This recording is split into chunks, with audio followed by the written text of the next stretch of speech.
அனைவருக்கும் வணக்கம். இன்று ஜனவரி 25ஆம் தேதி வியாழக்கிழமை. இந்து தமிழ் நாளிதழோட எக்ஸாம் பாயிண்ட் ஆஃப் வியூவில் பார்க்க போகிறோம்.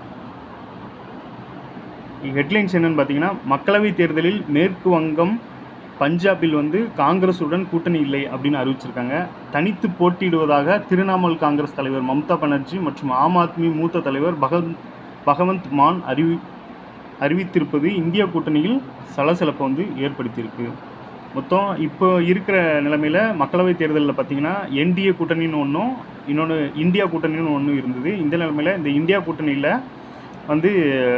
மேற்கு வங்கம், பஞ்சாபில் தனித்து போட்டியிட போகிறதா மம்தா பானர்ஜியும் பகவந்த் மானும் அறிவிச்சிருக்காங்க. அதை தான் இன்றைக்கி தலைப்பு செய்தியாக கொடுத்துருக்காங்க. இந்த பக்கம் பார்த்திங்கன்னா சென்னையில் 2 நாட்களுக்கு ட்ரோன்கள் பறக்க தடை அப்படிங்கிற செய்தி. என்னென்னு பார்த்தோன்னா, குடியரசு தின விழாவை முன்னிட்டு பார்த்திங்கன்னா சென்னையில் பாதுகாப்பு பணியில் போலீஸார் ஈடுபடுத்துகிறாங்க.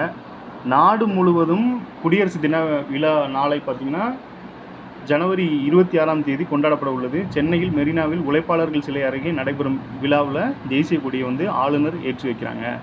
இந்த நிலைமையில் இந்த ட்ரோன்கள் தடை இதையொட்டி அப்பகுதியில் பார்த்திங்கன்னா 1973ஆம் ஆண்டு குற்றவியல் நடைமுறை சட்டப்பிரிவு 144 கீழ் இன்றும் நாளை ட்ரோன்கள் பறக்க தடை அப்படிங்கிறது. நம்ம வழக்கமாக நம்ம பேச்சு வழக்காக சொல்லப்படுற இந்த 144 அப்படிங்கிறது எந்த பிரிவின் கீழே போடப்படுது அப்படின்னு பார்த்தீங்கன்னா, இந்த 1973 குற்றவியல் நடைமுறை சட்டம். அடிப்படையாகவே பார்த்தோம் அப்படின்னா 3 விதமான சட்ட அமைப்பு நம்ம நீதித்துறையில் கொஞ்சம் முக்கியத்துவமாக இருக்குது. என்ன அப்படின்னு பார்த்தீங்கன்னா, இந்திய அரசியலமைப்பு சட்டம், இந்திய தண்டனை சட்டம், அப்புறம் இந்த குற்றவியல் நடைமுறை சட்டம். இதை எப்படி சொல்லுவாங்கன்னா இந்தியன் கான்ஸ்டியூஷன், அப்புறம் ஐபிசி, அப்புறம் சிஆர்பிசின்னு சொல்லப்படுறது. இந்த சிஆர்பிசின்னு சொல்லப்படுற இந்த குற்றவியல் நடைமுறை சட்டப்பிரிவு 144 படி தான் இந்த 144 போடப்படுறாங்க.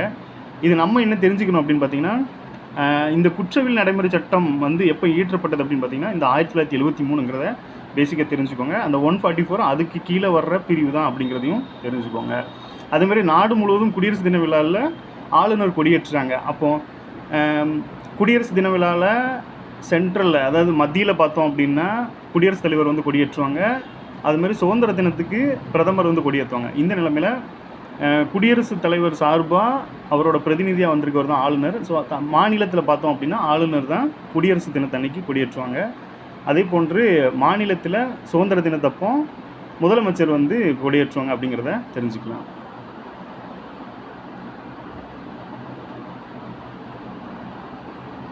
அடுத்ததாக வடலூர் தைப்பூச ஜோதி தரிசன கொடியேற்றம் அப்படிங்கிற செய்தி.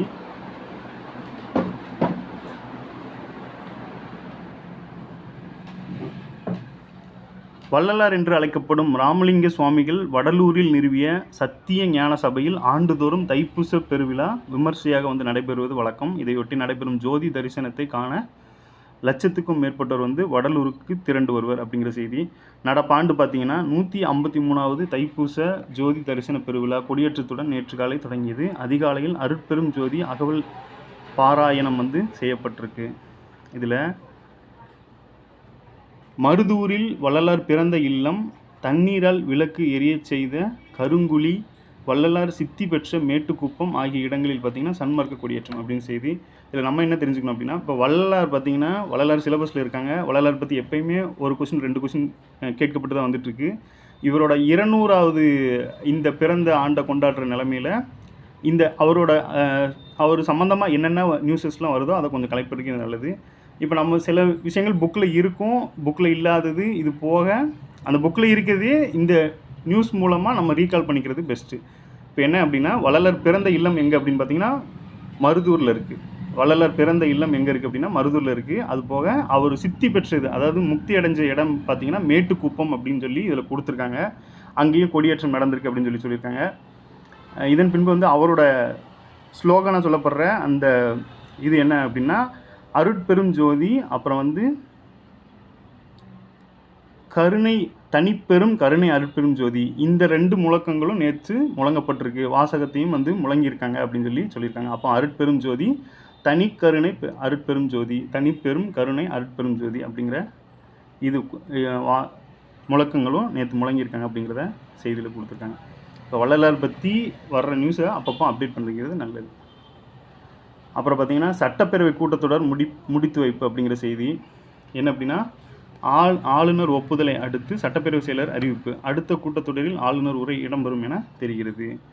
இப்போ இந்த சட்டப்பேரவை பொறுத்தளவில் சட்டப்பேரவை தொடங்கி வைக்கிறது பார்த்திங்கன்னா ஆளுநர் உரையுடன் தான் தொடங்கும். அதே மாதிரி முடித்து வைக்கிறதும் ஆளுநர் ஒப்புதலை பெற்ற உடனே அது முடிச்சு வைக்கப்படுது அப்படிங்கிற செய்தியை கொடுத்துருக்காங்க.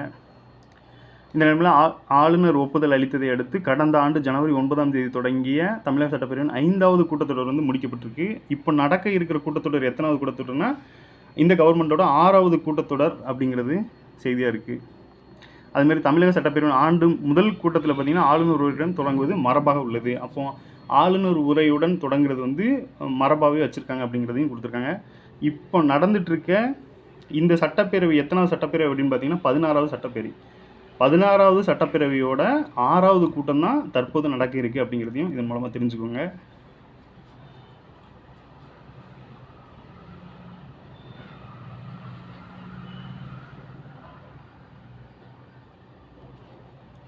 பொது அறிவில் பார்த்தோன்னா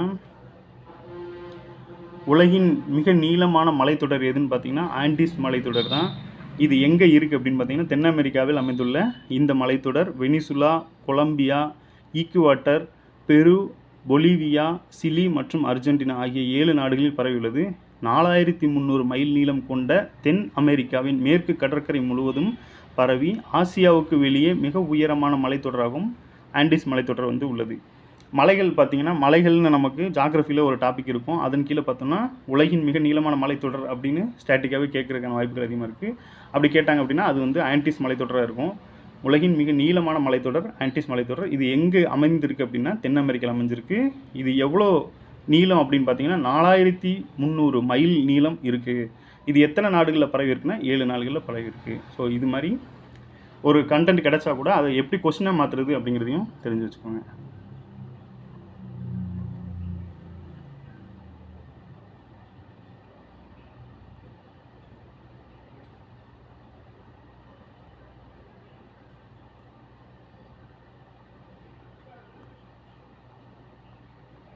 நாளை பார்த்தீங்கன்னா எத்தனையாவது குடியரசு தினம்னா 75வது குடியரசு தினம். தேசிய கொடி ஏற்றிருக்கிறார் ஆளுநர் RN ரவிங்கிறது அந்த இதுக்கான காரணம் கொடுத்துருக்காங்க. இந்தியா கடந்த 1950ஆம் ஆண்டு ஜனவரி 26ஆம் தேதி குடியரசானது. இந்த நாளை ஆண்டுதோறும் குடியரசு தினமாக நம்ம கொண்டாடி வருகிறோம். அப்படி பார்க்கும்போது சென்ட்ரலில் பார்த்தீங்கன்னா குடியரசுத் தலைவர் கொடியேற்றி வைப்பாங்க. இங்கே மாநிலத்தில் பார்த்தோன்னா குடியரசுத் தலைவரோட பிரதிநிதியாக வர்ற அந்த ஆளுநர் வந்து மாநிலத்தில் கொடியேற்றி வைப்பாங்க. ஸோ அதுதான் 75வது குடியரசு தினத்தை ஒட்டி ஆளுநர் வந்து கொடியேற்றுகிறார் அப்படிங்கிற செய்தி கொடுத்துருக்காங்க.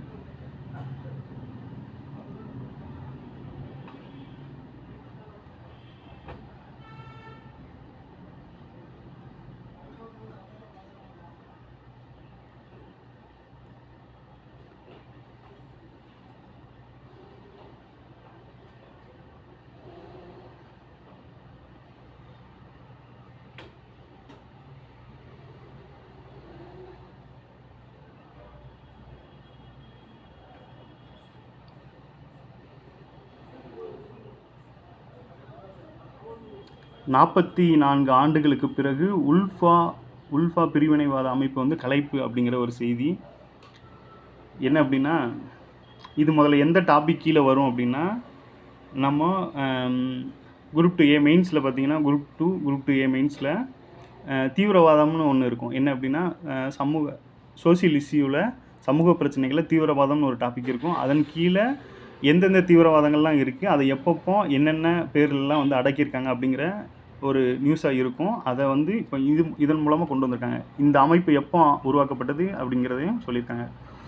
இந்த உல்ஃபா அமைப்பு பார்த்திங்கன்னா அஸ்ஸாம் ஐக்கிய விடுதலை முன்னணி அப்படிங்கிற அமைப்பு கடந்த 1979ஆம் ஆண்டு வந்து வடக்கு அஸ்ஸாமின் சிவசாகரில் உருவாக்கியிருக்காங்க. அப்போ அந்த உல்ஃபாங்கிற அமைப்பு எப்போ உருவாகுச்சு அப்படின்னு பார்த்தீங்கன்னா 1979. அதோட ஃபுல் ஃபார்ம் என்னென்னா அஸ்ஸாம் ஐக்கிய விடுதலை முன்னணி அப்படிங்கிறது. இது வந்து அஸ்ஸாமில் உள்ள வடக்கு அஸ்ஸாமில் சிவசாகரில் வந்து உருவாகியிருக்கு.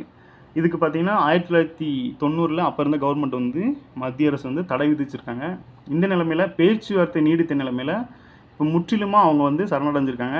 என்ன சொல்லியிருக்காங்க அப்படின்னா, அந்த பிரிவினைவாதம் அந்த அமைப்பை வந்து கலைச்சிட்டாங்க. 42 ஆண்டுகளுக்கு பிறகு அந்த அமைப்பே கலைக்கப்பட்டது அப்படிங்கிற செய்தி கொடுத்துருக்காங்க. இதில் நம்ம எக்ஸாம் பாயிண்ட் ஆஃப் வியூல இந்த 2 விஷயம் தான். இந்த உல்ஃபாங்கிற அமைப்பு எப்போ உருவாக்கப்பட்டதுன்னா 1979. அது தடை வந்து எப்போ பண்ணாங்கன்னா 1990க்கு அப்புறம் தடை பண்ணியிருக்காங்க. இப்போ முற்றிலுமாக கலைக்கப்பட்டது அப்படிங்கிறது செய்தி. நன்றி. மீண்டும் நாளை சந்திப்போம்.